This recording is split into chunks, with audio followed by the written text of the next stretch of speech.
하나님의 자녀임을 분명히 다시금 말씀하시고 믿음의 확신 가운데 살아가게 하시기를 주님의 이름으로 축복합니다. 아멘. 우리 저와 여러분은 금요일 날 이제 계속되어 진행되는 그 가운데 부흥의 역사를 살펴보는 그 가운데 있습니다. 처음에 우리는 구약의 역사 가운데 있었던 부흥에 대해서 살펴보았습니다. 하나님께서 이미 모세 오경 가운데 주셨던 그 기준, 그리고 다윗의 삶을 통해서 주셨던 그 기준을 따라서 이스라엘의 왕들이 우상을 없이 하고 그리고 하나님께 예배하는 것을 회복했을 때 하나님께서 그 땅 가운데 새로운 변화를 허락해 주시고 또 국가적인 위기들을 물러가게 하시는 것을 우리 살펴보았습니다. 그리고 우리 지난주에는 웨슬레와 휘필드 이제 웨슬레 형제와 휘필드를 중심으로 한 홀리클럽의 부흥의 첫 시작에 대해서 말씀을 드렸어요. 여러분, 그 가운데 한 사람이 또 조지 휘필드라는 한 사람이 존재합니다. 이 조지 휘필드는 사실 우리 웨슬레가 너무 강조되기 때문에 잘 얘기가 되지 않지만 어마어마한 부흥의 사람입니다. 이 사람은 1714년에 태어났습니다. 1714년에 태어났다, 이 말은 요한웨슬레보다 11살이나 어린 사람이라는 것입니다. 그럼에도 불구하고 요한웨슬레와 더불어 찰스 웨슬레와 더불어서 이 감리교 운동을 이끌어가는 주축이 되었을 뿐만 아니라 미국에 다녀오는 몇 번의 미국에 다녀오는 그 가운데서 두 번째 미국에 다녀오는 그 과정들 가운데 이제 조나단 에드워드라는 분의 교회 가운데 가서 조나단 에드워드가 한 3년 전부터 진행했던 부흥 운동에 다시금 기름을 붓는 역할을 감당하고 더 큰 부흥의 불길을 미국 땅 가운데 남기는데 큰 역할을 감당하는 사람이었습니다. 저는 그의 인생 가운데서 아주 짧은 부분, 먼저는 그의 탄생과 그 배경, 그리고 처음에 몇 년 정도, 한 3, 4년 정도의 그의 사역에 대해서 함께 나누려고 합니다. 여러분, 조지 휘필드는요 12월 16일 날 태어났어요. 그러니까 거의 이제 1714년에 거의 끝에 태어났으니까, 그러니까 태어나면서 다음 해가 돼야 사실은 이제 그 다음 해부터 돼야 이제 한 살, 두 살 이렇게 먹어가는데 카운팅하는데 굉장히 좋은 그런 사람입니다. 연말에 태어났어요. 그것도 벨여관이라는 곳에서 7남매 중에 막내로 태어났습니다. 원래 이 집이 여관을 하지만 그래도 잘 사는 집안이었고 휘필드의 아버지는 여관 주인이었지만 그의 조상들 가운데서는 굉장히 많은 이제 성직자들이 많이 있었습니다. 그런데 아버지가 그만 2살 때 돌아가시고 말아요. 그리고 2살 때 돌아가실 뿐만 아니라 10살 때까지는 그래도 집안이 부유했습니다. 근데 어머니가 10살 때 재혼하셨거든요. 재혼하시고 나서가 문제입니다. 그 다음에 가정이 완전히 이제 무너지기 시작하는 겁니다. 결혼을 잘못하신 것 같아요. 그러고 나서 15살 정도 되었을 때 그때 그는 고민을 하기 시작합니다. 왜냐하면 인생에 고난이 왔기 때문에 그래요. 좀 잘 살고 싶은데 문제는 이제 아버지 가업이 무너지게 되니까 자신이 이 여관에 허드렛 일을 하는 그런 이제 존재가 되어 버리고 만 것입니다. 다른 친구들 따라 부자였던 그 과거를 따라서 그냥 학교 다니면 참 좋겠는데 학교를 다니지 못하는 그런 어려움 가운데 처하게 됩니다. 학교 가는 아이들 바라보면서 얼마나 마음이 아팠겠습니까? 그런 가운데서 이제 커 가다가 그 가운데서 그는 죄악 가운데 들어가게 됩니다. 문제는요, 이 시대가 굉장히 악한 시대였거든요. 그 악한 시대 가운데 어린 티네이저였던 조지 휘필드도 그만 죄악 가운데 들어갑니다. 뭐 청소년들이 저지르는 그런 죄악들 다 저질렀어요. 주의를 어기고 극장에 놀러 다니고 연애 잡지 읽고 도박과 거짓말, 속된 말, 어리석은 농담, 뭐 15살짜리가 무슨 도박을 하냐 하지만 여러분, 그 시대에 많은 어른들이 그러고 살았으니까 그러고 사는 삶 쫓아서 살아가는 거예요. 그리고 속되고 더럽고 이제 욕하는 말들, 어리석은 농담들 가운데 빠져서 살아가게 됩니다.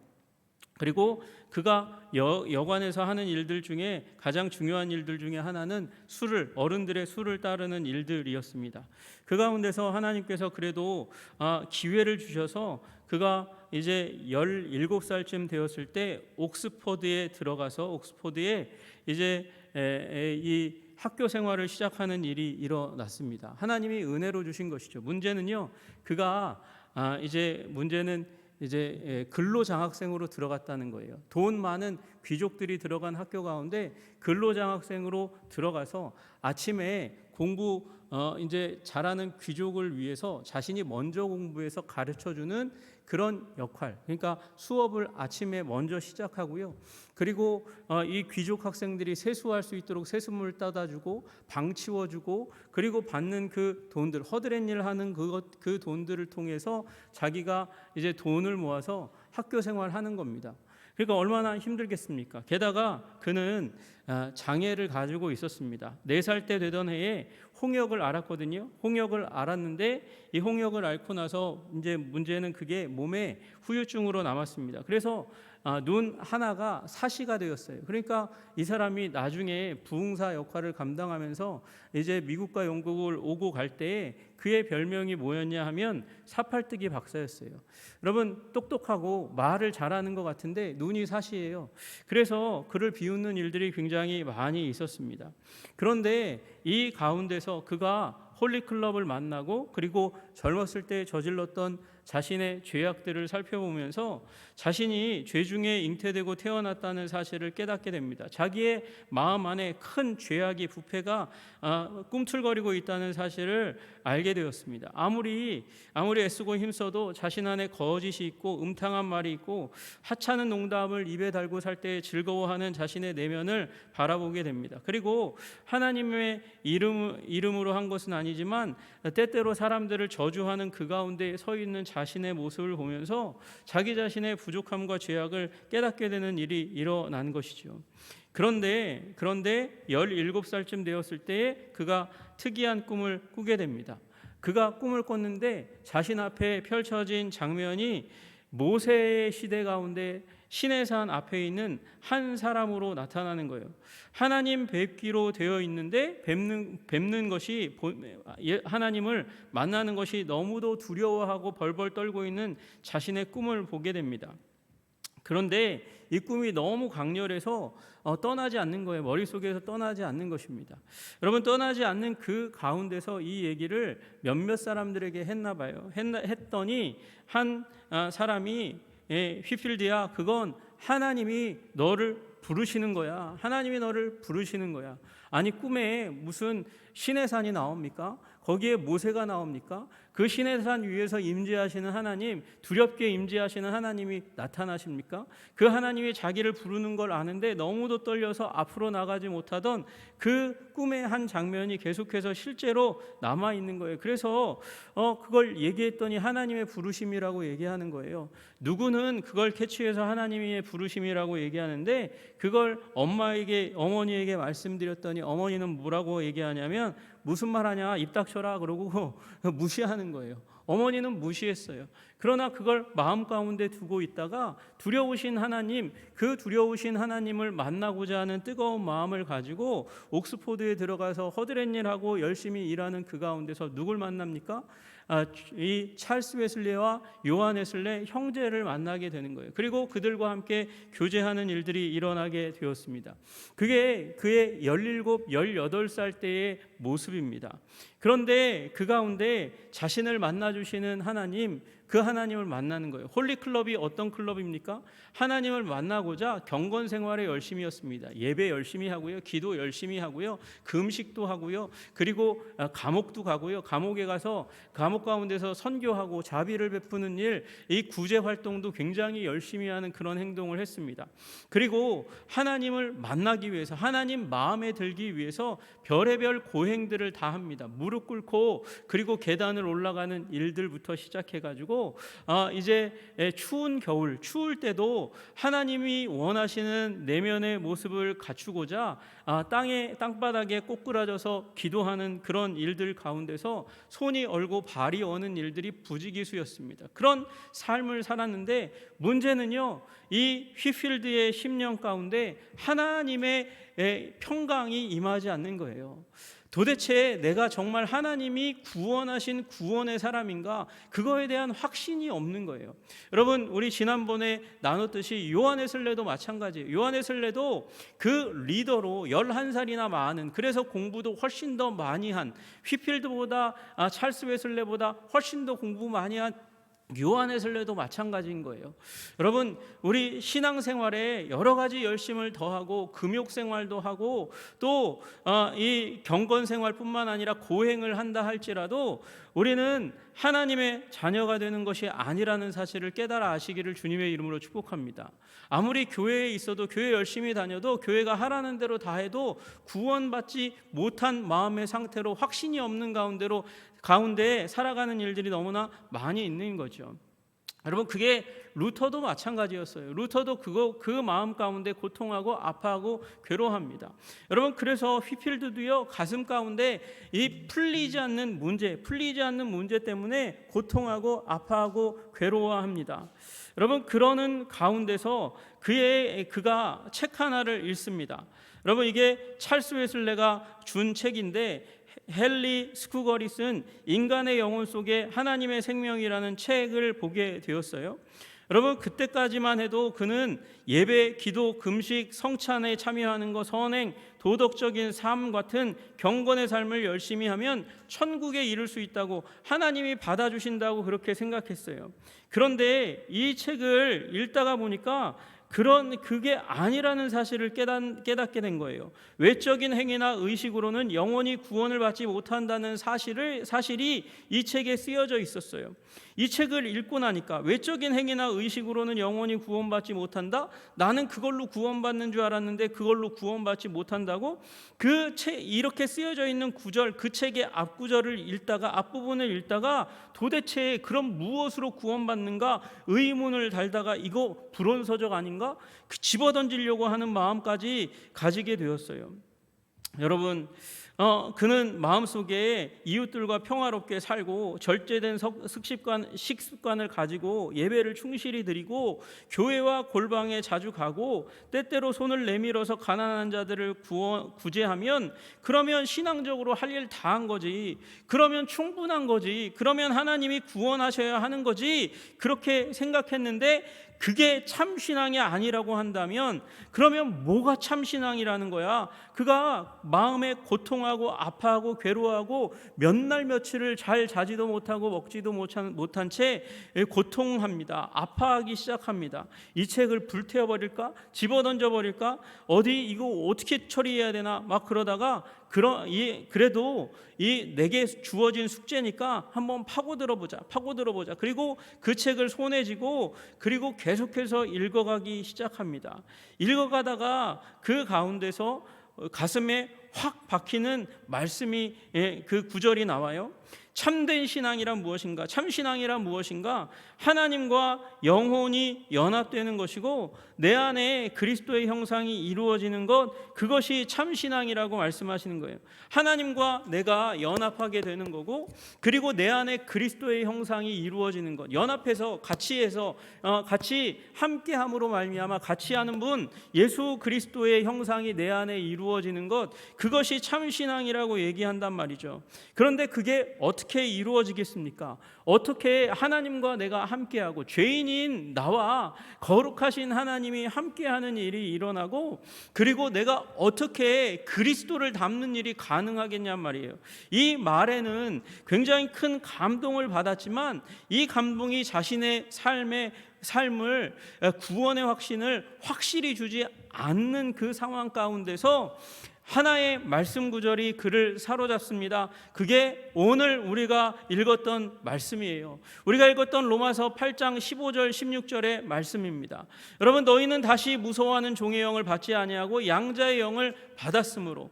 여러분, 그가 꿈에서 두려움을 누렸습니다. 시내산 앞에서 두려움을 누렸습니다. 두려움 가운데 있었습니다. 떨었습니다. 너무도 생생했습니다. 그런데 무서워하는 종의 영을 더 이상은 받지 아니하고 양자의 영을 받았대요. 양자의 영을 받았다는 건 하나님의 자녀가 되었다는 것을 의미하는 것입니다. 하나님의 영을 받으면 우리에게 일어나는 놀라운 일이 일어납니다. 양자의 영, 종의 영이 아니라 양자의 영을 받으면 일어나는 놀라운 역사가 우리의 입술을 통해서 하나님을 아빠, 아버지라고 부르짖는 역사가 일어난다는 것이죠.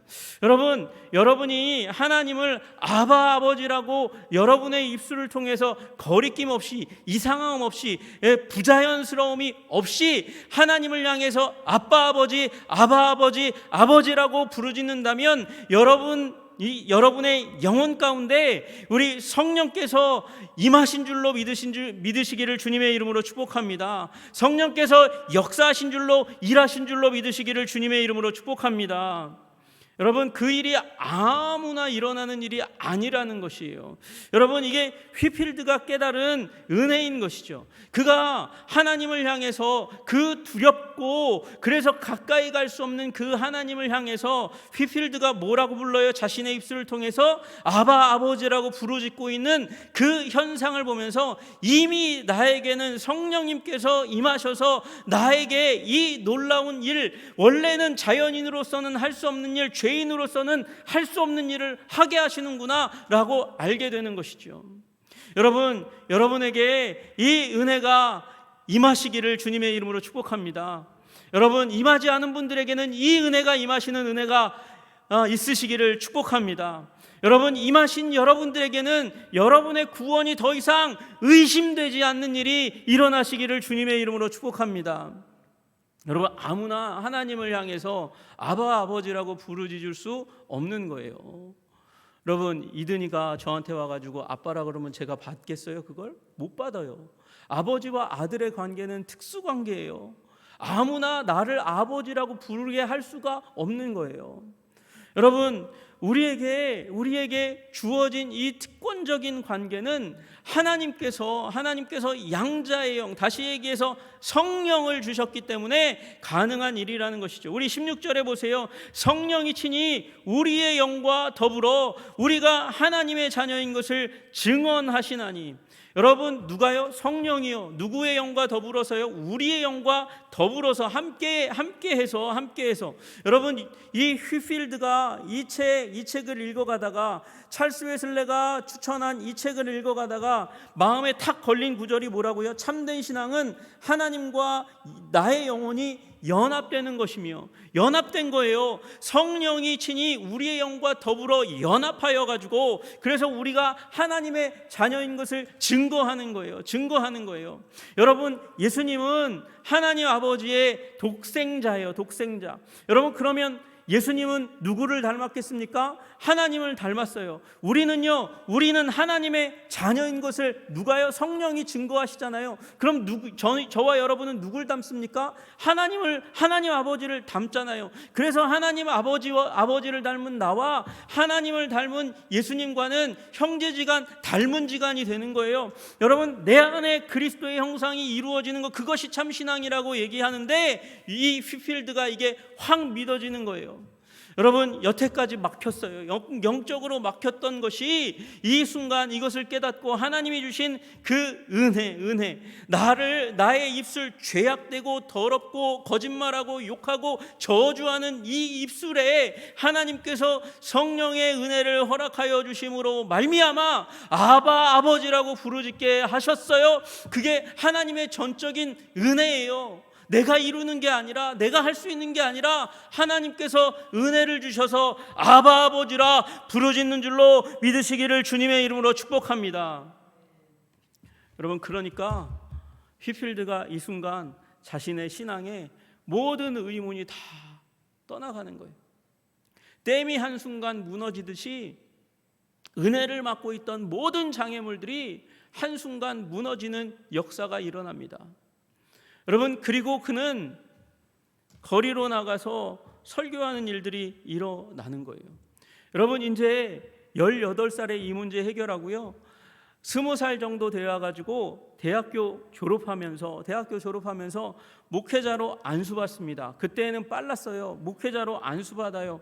그리고 나서 거리로 나가서 설교하기 시작합니다. 그리고 교회에서 설교하기 시작합니다. 그가 이제 설교하기 시작하는데 먼저 어디로 갔냐면 그의 모교회 가운데 갔습니다. 모교회에서 설교하는데, 모교회에서 이제 이 설교 예배 보고서를 써요. 예배 보고서를 옛날에는 다 수기로 썼는데 그 수기를 써가지고 자기 감독교구에 이제 감독하시는 더 높으신 목사님한테 올려보내는 거예요. 보고서를 올려보내는데 휘필드가 와가지고 그 이후에 설교하는데 무슨 일이 일어났냐, 성도들이 미쳤습니다. 그렇게 보고했어요. 성도들이 미쳤습니다. 와가지고 이 무교회에서 설교하는데 성도들이 미쳤습니다. 그러면서 뭐라고 쓰냐면 이 미친 게 몇 주간은 더 갔으면 좋겠습니다. 여러분, 이게 신앙적으로 맛이 갔다는 얘기가 아니고 성도들이 이 휘필드의 말씀에 의해서 감동을 받고 감화가 받고 그리고 하나님께 집중하는 놀라운 일들이 일어났다는 것이에요.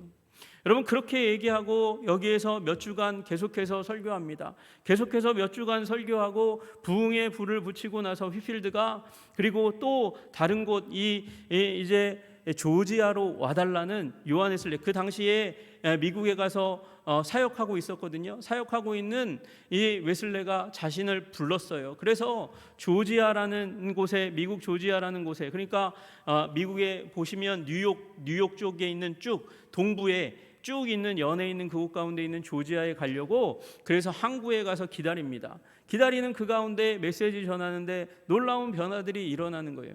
여러분, 이 은혜의 복음을 깨닫고 나고 그리고 홀리클럽에서 열심히 책을 읽고 성경을 읽고 경건 생활하고 기도하고 강구하던 삶이 확 붙어가지고 화학작용을 일으키면서 그가 놀랍고도 강력한 설교자로 쓰임받게 되고 그리고 이제 조지아로 가게 되는데 문제는요, 조지아로 가려고 이제 배를 타고 떠날 거의 이제 그런 시간이 가까웠는데 그 사이에 요한 웨슬레하고 찰스 웨슬레가 선교에 실패하고 미국에서 영국으로 다시 돌아왔어요. 그리고 가까이 있다는 사실을 알고 가지 않아도 돼 그렇게 얘기했는데 조지 휘필드 11살이나 어린 20살 초반의 이 젊은이가 뭐라고 결정하냐면 기도해 왔는데 어떻게 안 갑니까? 그러고 미국 땅으로 가게 됩니다. 미국 땅으로 가서 가는 도중 가운데서도 놀라운 일들이 일어나요. 그가 선상 목사로 배에서 목사로 위임받아서 설교를 합니다. 그런데 처음에는 그 당시가 워낙 죄악으로 물들여져 있는 상황이었는데도 불구하고 이 휘필드가 설교하기 시작하니까 배의 사람들이 막 변화되기 시작하는 거예요. 말씀을 통해서 하나님을 만나고 감격하고 눈물 흘리는 역사가 일어나게 됩니다.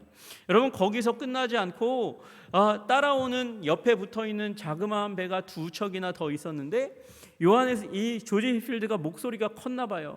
조지 휘필드가 설교할 때만 되면 그 2배도 가까이 붙어서 함께 예배드리고 함께 찬양하고 함께 기도하고 휘필드의 설교를 들었다는 거예요. 여러분, 우리 한 사람이 말씀에 사로잡히면 놀라운 변화가 일어나게 되는 줄로 믿으시기를 주님의 이름으로 축복합니다. 휘필드가 그렇게 가서 영국 땅 가운데서 놀라운 변화를 일으키고 그리고 돌아와서는 다시 그 땅 가운데서 비전을 보았어요. 꿈을 보았어요. 조지아에 갔더니 너무나 많은 사람들이 죽어가는 거예요. 너무나 많은 사람들이 퍽퍽 죽어가면서 그로 말미암아서 일어나는 일이 무엇인가, 수많은 미망인이 생기고요, 수많은 그리고 고아들이 생기는 걸 보게 됩니다. 그래서 그 고아들을 바라보면서 안타까워하고 그리고 드디어는 결국은 무슨 결단을 하게 되냐면 이들을 위한 고아원을 지어야 되겠다 비전을 세우고 그리고 영국과 미국을 오가며 수많은 곳을 다니면서 이 고아원을 설립하고 먹여 살릴 그 자금을 모금하는 일에 자신의 에너지를 쏟아갑니다. 여러분, 절박하잖아요. 이 휘필드가 메시지를 하고 가는 곳마다 이제 모금하고 설교에서 은혜를 끼쳐서 받는 돈이 없으면 이제 고아들은 굶어 죽는 거예요. 굶어 죽고 어렵게 되는 거예요. 어떻게 보면 조지 휘필드는 자신의 영광만을 위해서 구하였다면 설교 잘했거든요. 설교의 황태자라고 불렸어요. 여러분, 휘필드가 설교하면 처음에 200명으로 시작했다가 3,000명이 되고 10,000명이 되고 15,000명이 되고 30,000명이 되고 심지어는 그의 사역 가운데 6만 명까지 모여드는 놀랍고도 기이한 일들이 일어났어요. 그렇게 쩌렁쩌렁 울리는 목소리로 불타는 메시지를 전달했고 그의 메시지에 매료되었던 그 동시대의 수많은 사람들이 휘필드의 이름만 들으면 우리 도시에 왔다고 하면 문을 닫고 상점 문을 닫고 학교에 수업을 빠지고 그리고 일터에 가지 않고 그의 메시지를 듣기 위해서 달려오는 일들이 일어났어요. 여러분, 휘필드의 후계자가 누구냐? 설교의 황태자라고 불리는 스펄전이고요. 그 스펄전의 후계자가 누구냐? 마틴 로이드 존스고요. 마틴 로이드 존스의 후계자가 존 스토트가 되는 거예요. 여러분, 이 휘필드의 놀라운 사역이 결국은 지금 이 시대에 수많은 부흥사의 모델이 됩니다. 여러분, 휘필드가 없다면 부흥사의 모델이 없는 거예요. 그 정도로 휘필드는 강력한 하나님의 무기로 쓰임 받았습니다. 여러분, 휘필드가 물론 그가 어렸을 때부터 열심히 했던 게 있어요. 여러분, 여관에 있으니까 많은 사람들과 대하는데 꺼리낌이 없죠. 사람들을 사귀는데 굉장히 능력이 뛰어나죠. 그러나 그가 또 하나 연습했던 거 하나 있습니다. 그게 뭐냐? 연극하는 거예요. 그래서 그는 모션이, 손짓이, 그 행동이 되게 멋있고 그리고 강력했다 그래요. 여러분, 그러나 그것보다 더 강력한 것은 조지 휘필드가 하나님께 받은 하나님의 은혜인 줄로 믿으시기를 주님의 이름으로 축복합니다. 말씀이었어요. 그래서 그의 메시지는 어느 곳에나 가든지 가장 중요한 핵심 메시지는 거듭남이었고, 그 거듭남에 있어서 가장 중요한 것은 우리에게 양자의 영을 주신 성령의 은혜였어요. 여러분, 우리 성령의 은혜 가운데 굳건하게 서시기를 주님의 이름으로 축복합니다. 성령 안에서 우리의 입술을 통해서 아바 아버지라 하나님을 부르게 하신 그 하나님의 은혜를 기뻐하시고 즐거워하시는 여러분들 되시기를 주님의 이름으로 축복합니다. 여러분, 그가 없었다면 이 지금의 역사는 일어나지 않습니다. 그리고 그 역사를 통해서 계속해서 이런 조지 휘필드가 일으켰던 놀랍고도 기이한 영적인 각성과 부흥의 일들을 꿈꾸고 사모하는 사람들이 지금도 계속해서 부흥을 위해서 기도하고 간구하는 거예요. 여러분, 부흥은 누가요? 부흥은 부흥사가 일으키는 것이 아닙니다. 부흥은 하나님께서 주시는 것이에요. 그리고 하나님께서 우리 무리에게 주시는 하나님의 말씀의 은혜로 말미암아 불타기 시작할 때, 열정을 가지기 시작할 때, 우리가 뒤집어지기 시작할 때, 하나님의 말씀으로 말미암아 변화되기 시작할 때 우리는 놀라운 새로운 시대를 열어가게 될 줄로 믿으시기를 주님의 이름으로 축복합니다. 여러분, 지금 어떤 시기입니까? 여러분과 저는 나라의 위기를 바라보고 있는 시기 가운데 있습니다. 오늘도 어제도 또 무슨 일이 일어날지 몰라서 불안해하는 정치인들을 보고 그 상황을 불안하게 떠들고 있는 수많은 사람들의 이야기를 듣습니다. 아직도 안 끝났다고 얘기하는 거예요. 여러분, 경제는 지금 폭망하고 있고 환율은 올라갔어요. 바이든으로 말미암아 우리의 산업의 근간이 미국 땅에 옮겨졌는데, 그래서 주가는 떨어지고, 주가가 떨어진 게 문제가 아니라 우리 기업의 경쟁력이 떨어져 있는 이 상황 가운데 있어요. 이 상황 가운데 북한은 여전히 살아있고 우리 정치인들은 우왕좌왕 흔들리고 있습니다. 여러분, 국가적인 위기입니다. 여러분, 이 국가적인 위기 가운데 이 국가적인 위기를 타개할 수 있는 사람이 누가 있습니까? 정치인들이 지혜롭게 이 문제를 대처할 수 있도록 여러분, 기도로 서시는 여러분과 제가 되기를 주님의 이름으로 축복합니다. 여러분, 경제인들이 이 난관을 돌파할 수 있도록 기도하고 간구하시는 여러분들 되시기를 주님의 이름으로 축복합니다. 여러분, 의료계가 무너졌다고 얘기해요. 여기 여러분, 건강 문제에 있어서 아무런 걱정이 없다고 얘기할 만한 사람이 도대체 어디 있습니까? 여러분, 그 의리의리한 병원들, 하드웨어, 거기 장비들, 그런데 사람이 조금 문제를 일으키니까 무너졌다고 얘기하는 이 시대 가운데 있어요. 지금 아프지도 말라고 하는 시대 가운데 있단 말이죠. 교육이 무너져 있습니다. 그 가는 곳마다 학생들은 선생님의 권위를 인정하지 않고 또 학부모에 의해서 조리돌림하다가 그래서 죽는 교사도 있고, 또 교사들 가운데서는 문제가 없습니까? 비인격적인 교사들이 학생들을 고통하게 하고 아프게 하고 있는 이 시대 가운데 살고 있어요.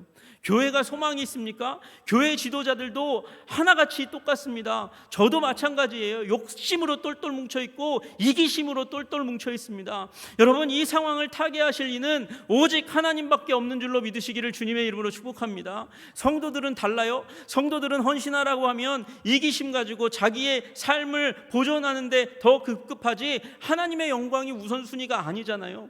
여러분, 이런 상황 가운데 한국교회를 살리고 그리고 교회를 살리고 우리 나라와 민족을 살리실 이는 하나님밖에 없는 줄로 믿습니다. 여러분, 휘필드가 얘기했어요. 하나님은 나라와 민족과 사회의 죄악보다 교회의 죄악에 대해서 더 분노하신다고요. 여러분, 우리가 이 상황 가운데 나라를 품어야 됩니다. 어깨에 메야 됩니다.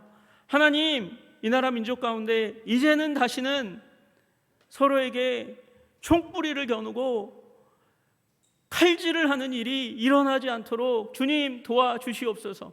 이 문제가 평화롭게 해결되게 하여 주시옵소서. 더 이상 이제는 누구를 더 미워하고 더 증오하고 더 짓밟으려고 하는 그런 증오의 역사가 쓰여지지 않도록 주님 도와주시옵소서. 화해하게 하여 주시고 또 평화로운 샬롬의 미래를 열어갈 수 있도록 주님 도와주시옵소서. 여러분, 우리 한 사람 웨슬레가 그리고 한 사람 휘필드가 하나님의 영에 사로잡히니 지난주에 말씀드린 대로 프랑스는 유혈혁명, 잔인한 복수의 복수를 이어가는 혁명의 혁명을 이어갔지만 영국은 감리교 운동, 부흥운동 그 하나만으로 시대가 정결하게 되고 회복하게 되고 안정하게 되고 발전하고 성장하는 일이 일어나게 되었습니다. 여러분, 영국이 한때 전 세계적인 강대국이 됩니다. 그 강대국이 되는 그 시기는 요한 웨슬레, 조지 휘필드가 부흥운동을 일으켰던 시기와 다르지 않다는 것을 우리는 알아야 하는 것이에요. 여러분, 미국도 마찬가지입니다. 미국이 언제 강대국이었습니까? 언제부터 강대국이었어요? 여러분, 하나님께서 조나단 에드워드를, 찰스 피니를 그리고 무디를, 빌리그레함을 들어 쓰시면서 영적으로 강국이 되니까 세계의 강국이 되게 하신 것이죠. 여러분, 우리 한민족 5,000년 역사 가운데 언제 기지개 펴고 살았던 때가 있습니까? 언제 그 걱정과 근심을 마음 가운데 덜어내고 허리 펴고 그리고 눈치 안 보고 살았던 때가 언제 있었어요? 여러분, 지금 이 시대가 가장 그것과 가까운 시기예요. 우리 한민족에 살고 있는, 한반도에 살고 있는 사람들이 이렇게 어깨에 힘주고 당당하게 살아갔던 시기가 없어요. 여러분, 그런데도 불구하고 우리는 여전히 미국 눈치 보고 중국 눈치 보고 러시아 눈치 보고 살아가고 있잖아요. 주변 민족 눈치 보고 살아가고 있잖아요. 북한을 머리에 이고 살아가고 있는 이 상황 가운데 우리는 있습니다. 여러분, 이 상황 가운데서 더 나은 지경으로 나아가는 길은 하나님의 은혜에 기대는 길뿐인 줄로 믿으시기를 주님의 이름으로 축복합니다. 여러분, 그러므로 오늘 휘필드에게 은혜를 베푸셨던 그 하나님을 붙드시는 여러분들 되시기를 소원합니다. 웨슬레를 사로잡아 시대를 변화시키신 그 하나님을 붙잡는 여러분과 제가 되기를 소원합니다. 여러분, 우리가 하나님을 아버지라고 부르짖도록 만드신 성령께 우리의 삶을 다시금 의탁하고, 하나님, 이 구원의 복음, 거듭남의 복음, 아버지 생명의 복음 붙들고 승리하는 자들 되게 하여 주시옵소서. 그렇게 기도하고 주님 앞에 나아가시는 여러분과 제가 되기를 주님의 이름으로 축복합니다. 기도하겠습니다.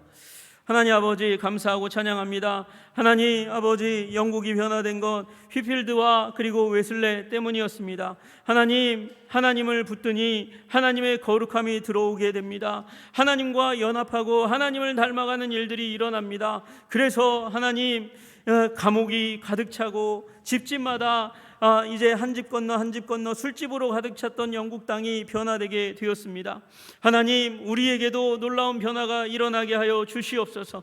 음란이 가득한 이 땅과 차별이 가득하고 폭력이 난무하는 이 세대 가운데서 하나님 아버지, 주님을 붙들고 변화되게 하여 주시옵소서. 우리를 새롭게 하시는 주님을 만나게 하여 주시옵소서. 예수님 이름 받들어 기도드리옵나이다. 아멘.